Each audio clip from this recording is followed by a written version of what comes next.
Yaadannoon waggaa tokkoffaa Dr. Artist Ali Muhammad Birraa itti aakhirame biyya keessaaf biyya alaa bakka ummanni Oromoo argamu hundatti kabajamuu jalqabeeti jira. Magaalaan dhaloota isaa fi ona afran qalloo taate Dirreen Dhawaa. Mootii muuziqaa Oromoo Dr. Artist Ali Birraan waggaa tokkoffaa itti aakhirame guyyoota 5 kabajuuf kan karoorfatte yoo ta'u wiibxata nu fuuldurarraa akka jalqabu kantiibaan bulchiinsa Dirree Dhawaa obbo Kadir Juhaar himanii jiran. Guyyaa Dr. Artist Ali Birraa yaadannoo waggaa takka du'a isaatii hojii wal qabsiisee sagantaa adda addaa akka bulchiinsaatti qopheessuudhaaf koreen hojii xumurtee jirti. Sanii hojii wal qabatee akka waliigalatti guyyaa isiniinaa yookaanis wiixata jennuun wiixatarraa hanga jumaata akka waliigalattis paarkii Dr. Ali Birraa keessatti kan gaggeeffamu sagantaa qophii adda addaa yookaanis hawwisoolee adda addaatii hojii wal qabatee achirrattis sagantaan adda addaa kan gaggeeffamu ta'a.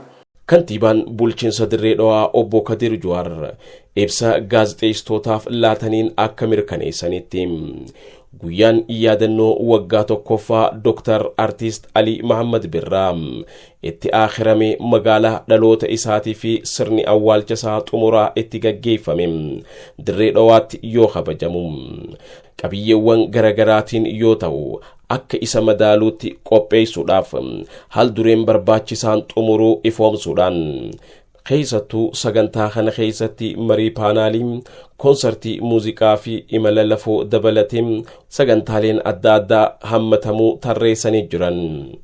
Sagantaan duraa guyyaa durarraa jalqabee dhungoo qabsiisuudhaan yaadannoo waggaa takkaasaa kan goonu tahaa sanii ala biilboordii eebisuudha.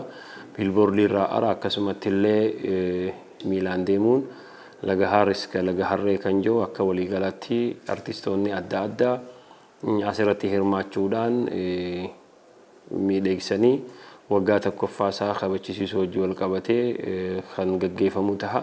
Sanii ala marii yookaanis paanaal wuyitii jennuun akkasumatti doktoroonni fi warri keessaafuu isaa wajji walitti dhiyeenya qabu paanaal wuyitii godhamuun yookaanis marii gaggeeffamu kanarratti artistoonni adda addaa Finfinneerraayis iddoo garagararraayis akka jirutti waan hirmaataniif jecha asirrattis kuni sagantaan keessa jiraachuusaa ibsuun barbaada.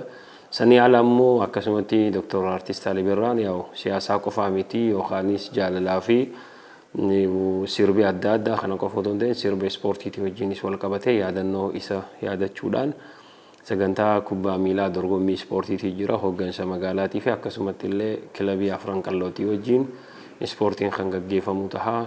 Sanii ala immoo akkuma magaalattuu konsertiin gaaf lamaaf artistoota Finfinnee fi bakka biraarraa dhufanii hojii wal qabatee guyyaa lamaaf addabaabaayii Midir Baaburii yookaanis achitti kan gaggeeffamu ta'uusaa asumaaniin mirkaneessuu barbaada. Mootiin muuziqaa Oromoo Dr. Ali Birraan bara jireenya isaa keessaa waggoota 60 oliif aartiidhaan kan dabarse yoo ta'u sirboota mata dureelee adda addaa irratti afaan hedduudhaan sirbuun beekama. Keessattuu jaalala biyyaa, tokkummaa, walqixxummaa, bilisummaa, barnootaaf dameewwan adda addaa irratti sirbuudhaan qooda olaanaa kan gumaache yoo ta'u sirboota 272 ummataaf gumaachuun isaa kan yaadatamudha.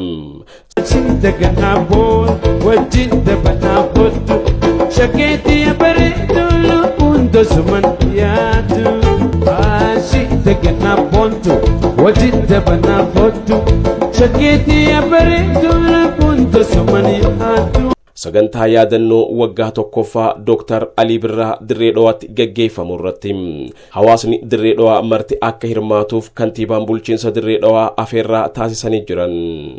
Keessaafuu Dr. Artist Ali Birraan sabaa sablamman hundaaf kan socho'aa ture, kan qabsaawaa ture, saba Oromoo haa ta'u malee akkuma waliigalatu saba hundaafuu onnee saba hundaa keessa jira. Kanaafuu Dr. Ali Birraa yaadannoo isaa nuti akka bulchiinsaatti waggaa tokkoffaa ilaalchisee haala kanaan kan kabajamu ta'uu beeksisuudhaan akka waliigalaatti warri isa jaalatuu fi warri isa kabaju akkasumatti illee warri hordoftoonni isaa hundinuu biyya keessaa fi biyya alaatis kan jiran hundinuu asirratti afeerraa isaa fudhatanii akka hirmaachan yookaanis akka miidhagsinee wajji habajnu asumaaniin dhaamsa isinii dabarsuu barbaada.